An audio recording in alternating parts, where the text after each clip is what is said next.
done is better than perfect. I think that's something, especially for me, is like I need to be confident when I'm talking about. And in order to put out the best information possible, I honestly just had to get over it, right? And I was like, oh, do I have the camera set up? Do I have the mic set up? Do I have this? Do I have that? If I'm telling someone what's the first thing they want to do if they're going to start a YouTube channel, is just get your audio set up. Our phones will do the best job for you, you know, for what you need for now. When you're getting more serious about it, if you're being consistent on it, then start upgrading.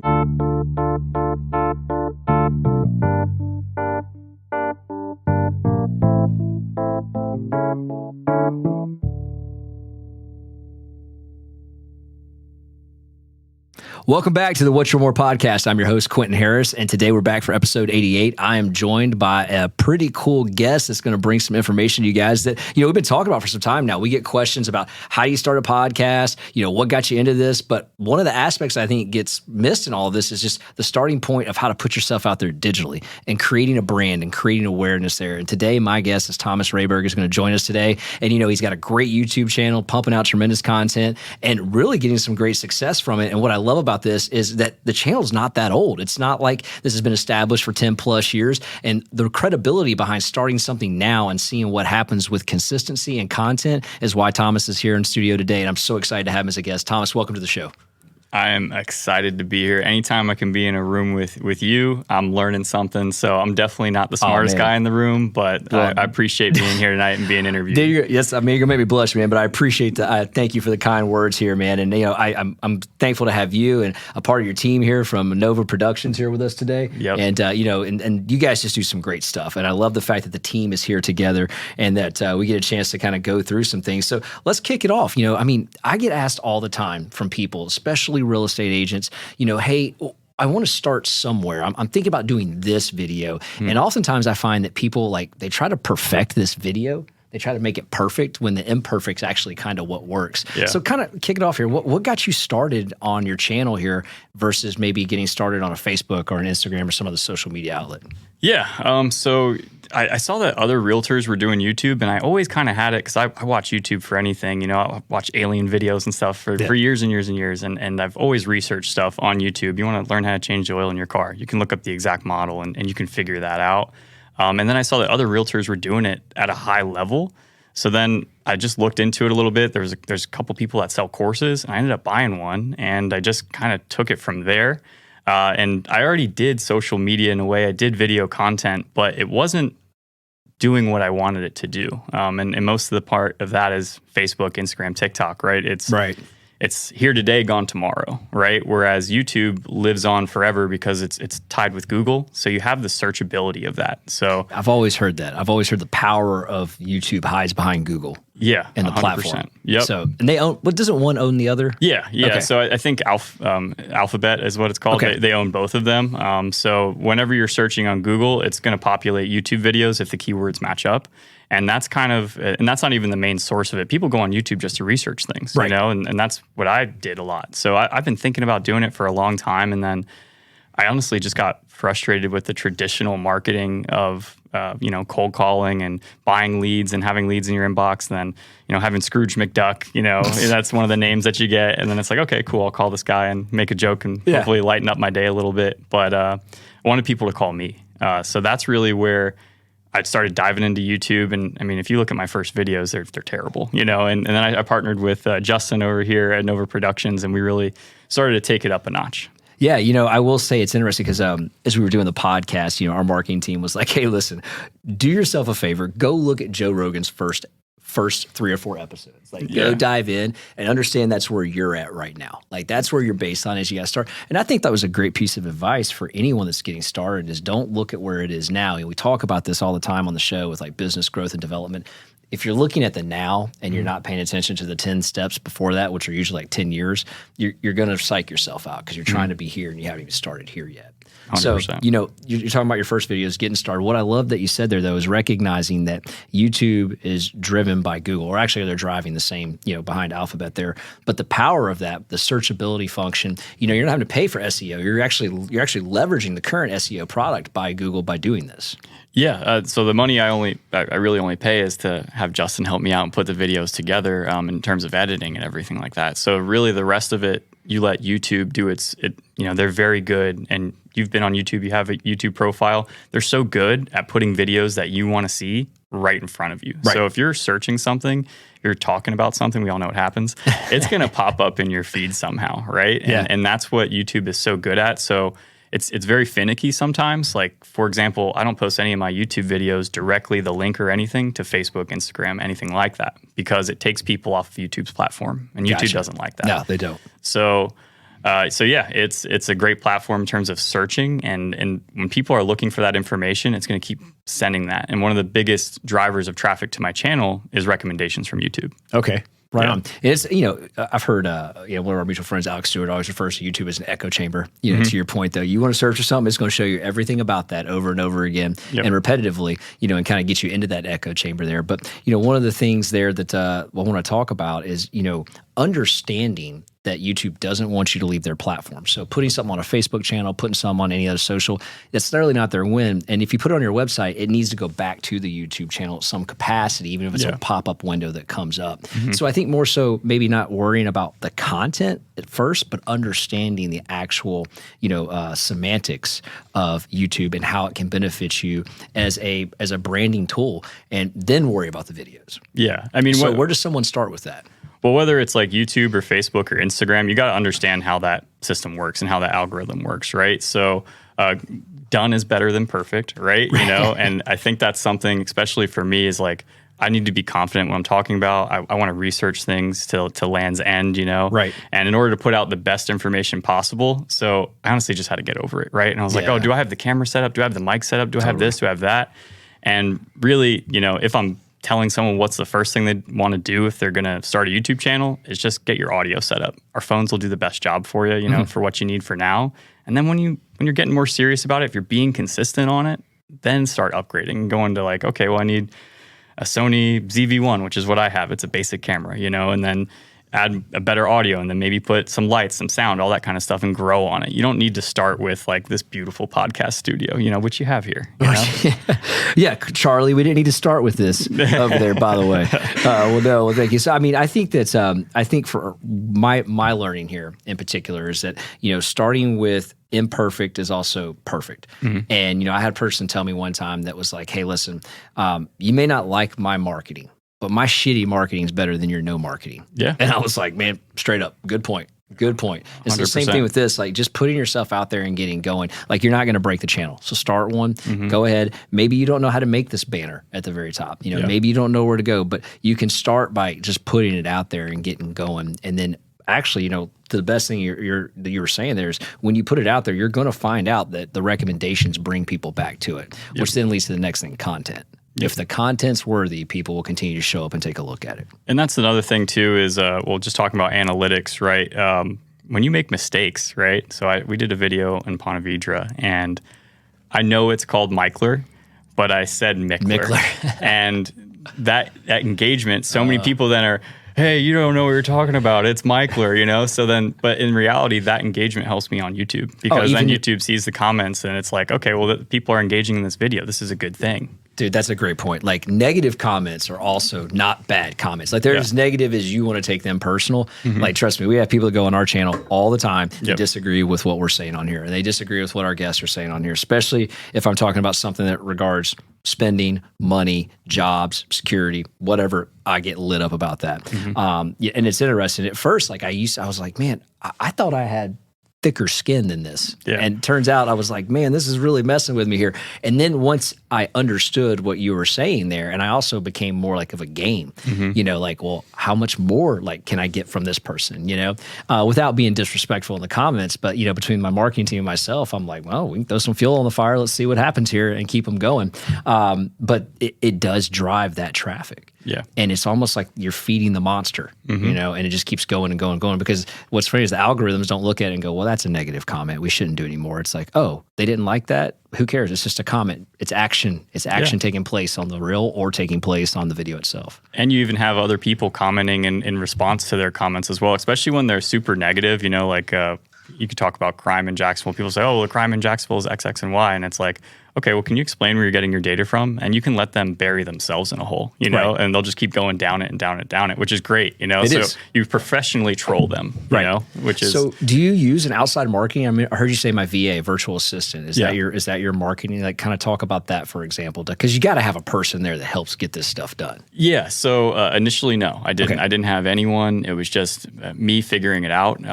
Really, just going through that course that I initially purchased and just being consistent with and going at it. I think I was probably a year in before me and Justin started working together. So like when it came down to, I was editing my own videos, you know, and that was taking me so much time. And then and then from that point, I was like, all right, how can I get some of my time back? So then I went on either Upwork or Fiverr, both are great.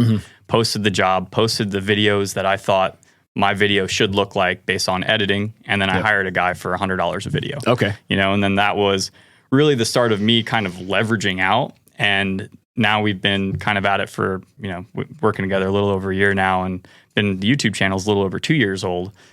I just don't want to do all the other social media. I focus on YouTube, but getting into like putting in the Instagram, the TikTok, the Facebook, I just couldn't do it every day. Right. You know, it's just so much. So then a couple months ago, I've hired a VA just so, and I wrote out standard operation procedures for them, exactly what they need to do every single step. So it's similar to me posting. And then I'll let them run with it. So that's super affordable. Oh yeah. So I use Upwork again. So VA from Pakistan cost me $8 an hour. So, you know, he's working for me 10 hours a week, and people, I just had someone the other day, we had a first walkthrough on a new construction home. He's like, I don't know how you're doing all this every single day. And I'm like, well, the short answer is I'm not, you know?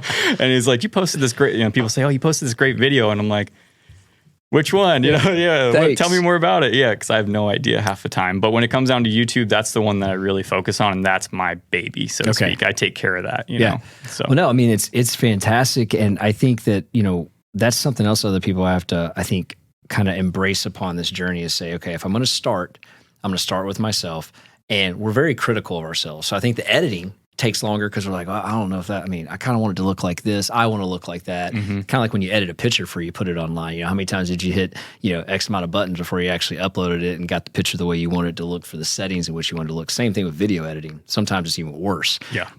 But I would suggest this, like people trying to build a brand to sell themselves. It doesn't matter what the company is you work for or who you're attached to. The branding of yourself is critically important here. And so starting YouTube is a great opportunity to do that. So then I'll ask this question.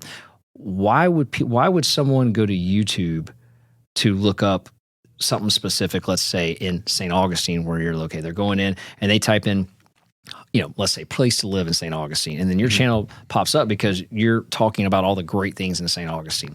Like, do you get people call you from that and say, man, you're so positive, you're so pumped up on St. Augustine, I want to work with you?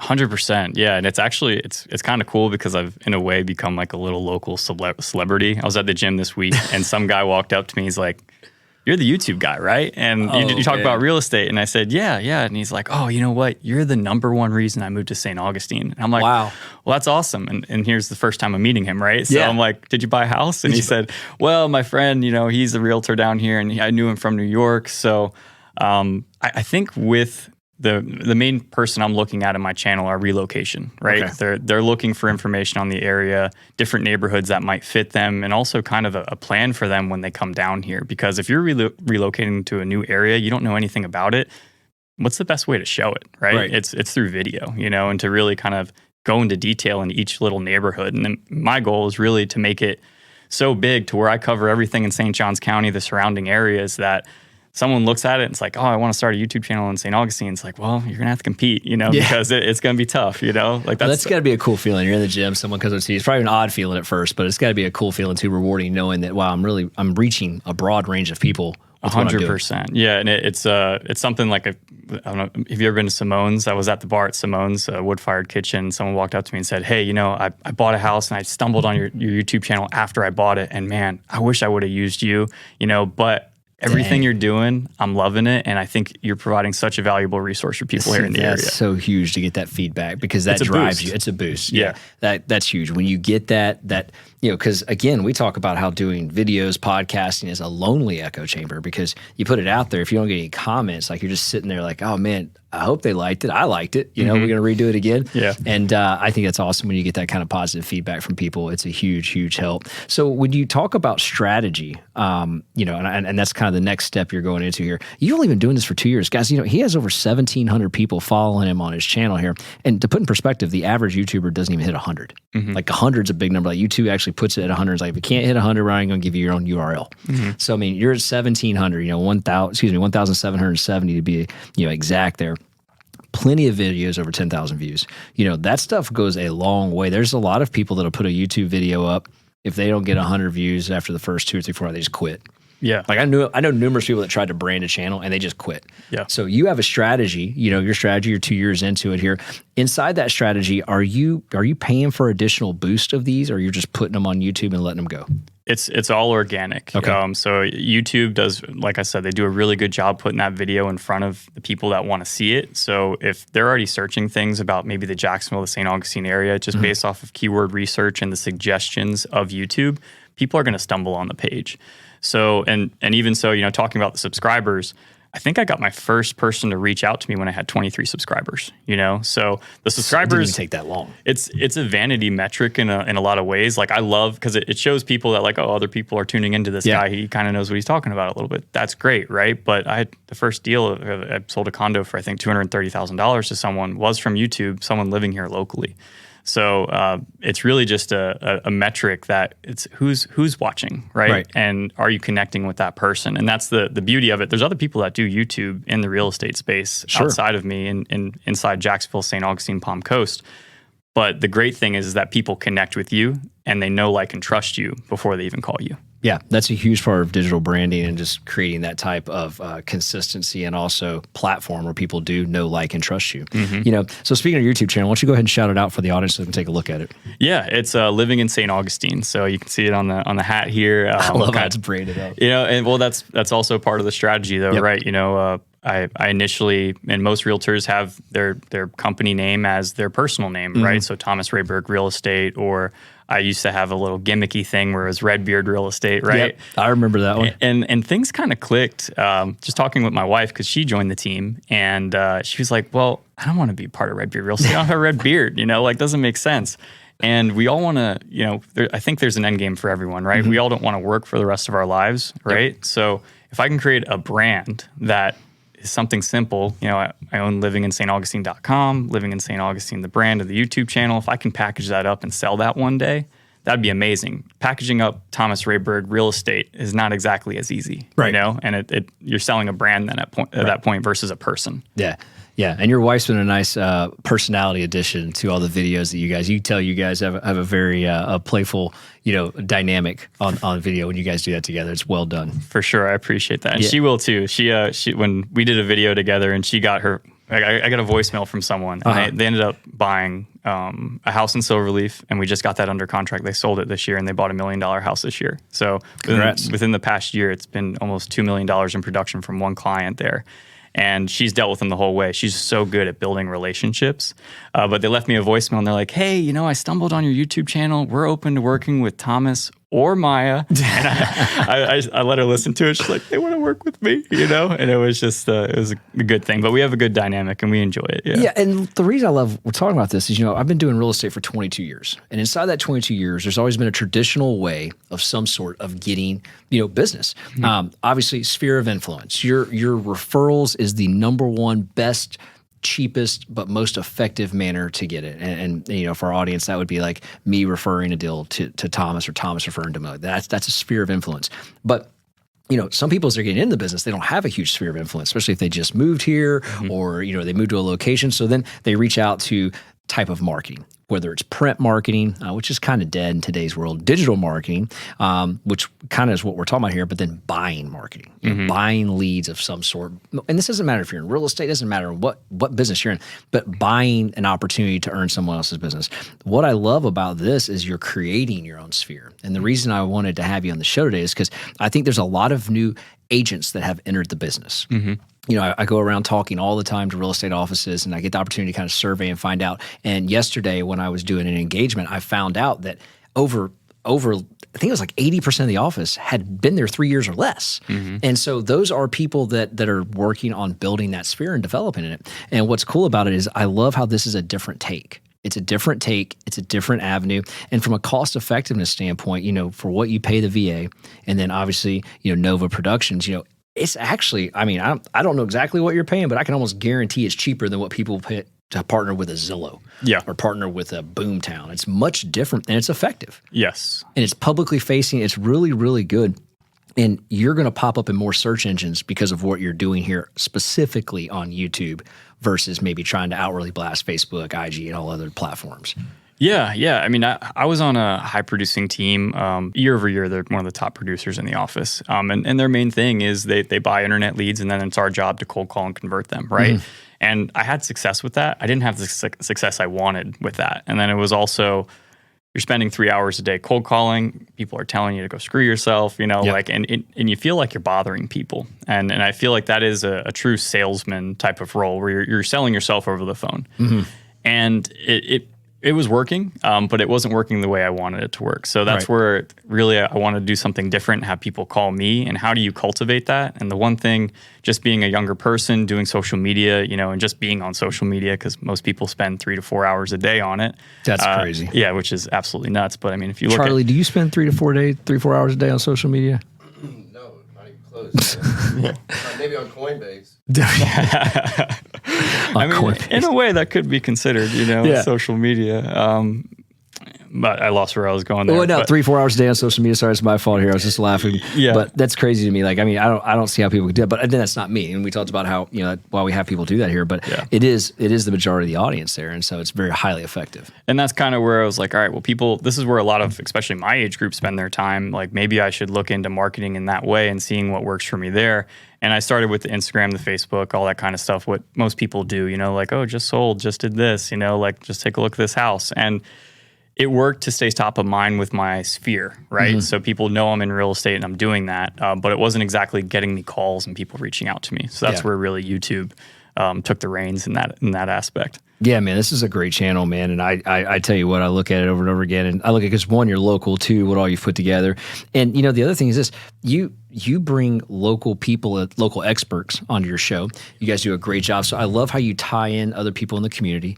And I don't know if you're intentionally doing it to grab their sphere of influence to come over and take a look at what you're doing here, or if you're doing it just because they're the expert and you're like, well, I feel more comfortable they could talk about it. But, you're bringing local experts in, and I noticed those videos are performing very well on your channel. Yeah, it was totally unintentional what happened in terms of like getting into their network, right? So I first interviewed, and I thought of it from a consumer standpoint, right? Because we all got to look at an avatar, of who we're marketing to. And I was like, okay, principal, interest, taxes, insurance, right? Okay. That's the biggest thing when people come down to it. So talk to a lender, talk to property tax appraiser, Eddie Creamer, and then talk to an insurance agent, right? So we started off with Eddie Creamer, who, which I didn't think about, was a great podcast guest because he's a elected official. He knows how to talk. He knows how to convey information. And just sitting down, having a conversation with him, then led me to talk to the sheriff of St. Johns County, right? And the one thing that... Is that Hardwick you talked to? Yeah, Hardwick, yeah. He's a great dude. And I never met him before, so sitting down and just getting to know him was great, and he got to know me a little bit. And then just sitting down talking with him, he connected me with Chris Shee, who owns Mastercraft. So then I interviewed Chris Shee. So that all happened completely unintentionally. I wasn't thinking about that. I was thinking about what can I put in front of the consumer to make it better for them, Yeah. And that's how it all started. Oh, man, that's cool. That's a great idea. And so I encourage people to do that because I think sometimes people overthink what this has to be. Yeah. But you're using and leveraging everything that's in your everyday business, what the consumer may want, and just going out there and saying, hey, listen, it's kind of like when I think of topics, we were in here, we did a whole episode on PMI. And every lender from day one knows what PMI is. We understand how to get rid of it. We talk about it like a second nature, but we did a whole episode. Literally, it was one of our most watched episodes. And I'm like, to me, I thought that was going to be like the most boring episode that we did, but we did it. And I have people to this day. I had a coach at a collegiate basketball program come to me and go, dude, thanks to you, I saved $268 a month. Thanks for doing that episode. I was like, I didn't even know you listened to the show, man. Thanks for doing that. That's and awesome. So when like you said, when you have someone reach out to you and validate what you're doing, it kind of drives you to keep going and get more out there. And that's what I'm trying to do with this episode today is encourage people that may have this barrier in front of them. It's like, oh man, I don't know where to start. I'm scared of putting myself out there. Like I was too. Like that was one of the biggest holdback about this podcast was just fear, limiting belief of, did I want to do it? Is it going to be perfect? How's it going to come off? And, and I'll tell you this, man, when we first released the first couple episodes, dude, we had some haters come out of the woodworks, and we had some on the sidelines. I knew they would be there, but we had some other ones come out of the woodworks, and they wanted to tell us how terrible it was going to be and why no one would listen to the show. And I mean, it goes on and on, and here we are over 2 million views later, and it's like, oh, validation, right? Yeah. But don't let that stuff get in your head. Like, and sometimes you're your worst enemy. Like, don't let yourself tell you can't do this. And, and you don't have to start big. You can start at the ground level and then become big. And I think even just piggybacking what you're saying is like the confidence of having someone else. Like, so I don't know everything about property taxes, and it's not exactly my job. I need to know a little bit about property taxes, right? I don't need to know everything about lending. That's more or less your job, right? So go out and get that person and bring them in and say like, hey, tell me your expertise. Go over everything that you know. And also, at the end of the day, I'm a salesperson, right? So everyone's got that like used car salesman, slap the roof hood of the car, and say like, hey, this bad boy's ready to go. Are they more willing to listen to me versus an expert who's just a third party guy that I happen to just be talking to? Yeah. Right. And that's kind of why I have you in the show today. Is, I consider you to be a YouTube expert for many people getting started here. So, and then I think Justin's a great production expert over here. So how can we get Justin's information out to the audience right now? Now we're going to have this in our YouTube channel. It'll be in all the links. If you want to check it out, just subscribe. It'll be at the bottom there at What's Your One More with the number 1. We'll have links for Nova Productions, and we'll have your channel linked on there as well. But where can we get them Justin's information? Yeah, I think probably the easiest way is to go through Instagram, and his wife runs his Instagram and make sure all of his messages get answered. So I think it's at Nova Productions Jax, right? That it? Yeah. So at Nova Productions Jax, and they'll get right to you. And whether it's doing video content, podcasting, real estate shoots, headshots, any of that kind of stuff, he won't tell you this. He's had 20 million jobs, but he used to be a model in Thailand. So he's been behind the camera. I love the fact you just brought that up, by the way. I can't believe you just said that. He's been behind the camera. He's been in front of the camera. So in terms of coaching people, like, in terms of short form content, you got to be excitable. You got to catch people in the first couple seconds, right? Yep. He's able to tell people what to do and kind of how to bring it out of them a little bit. So it's you're getting so much more than just photos and videos. Yeah, no, I think that's great. So guys, take a look at Nova Productions. I mean, absolutely killing it if you're in the Jacksonville area. Take a look at them, especially I know they can help you out. They've done other videos for other people as well. I think, have you worked with Alex over at the Market Distillery? So Alex at the Market Distillery, there's another person that goes ahead and gives them a recommendation, but great stuff. Thomas, thanks for being on the show today, man. It's great having you guys. I hope you took something from this. I hope you go, you know what, like, it's not as hard as I thought it was. It's not as challenging as I'm making it. And I hope you put the right step forward here and just say, I'm just going to start. Yep. I'm just going to start today. That seems to be the key. Start and be consistent. That's it. You got to stay consistent with it. Like any type of marketing that you're doing, it'll work as long as you work it. You just got to be consistent. Yeah, isn't that with everything here? We talk about that all the time on the show. Consistency is the key to success. Just be consistent. Thomas, thanks for being on the show today. It was great having you, my friend. I appreciate you. Guys, if you like what you're hearing, 5-star review this podcast. Please share it on Apple. Please share it on Spotify. Rate us on both platforms. We'd love to have any comments you put on there as well. Leave some comments on our YouTube channel. And if you would, follow us on our socials at What's Your One More with the number 1. Until next time, guys, we'll see you again on the next show of What's Your One More. I got one more shot, I'm gonna make it. One more chance, I'm gonna take it. I meant it when I said it, now it's time for me to do it. I got one life to live, so I put my all into it, yeah.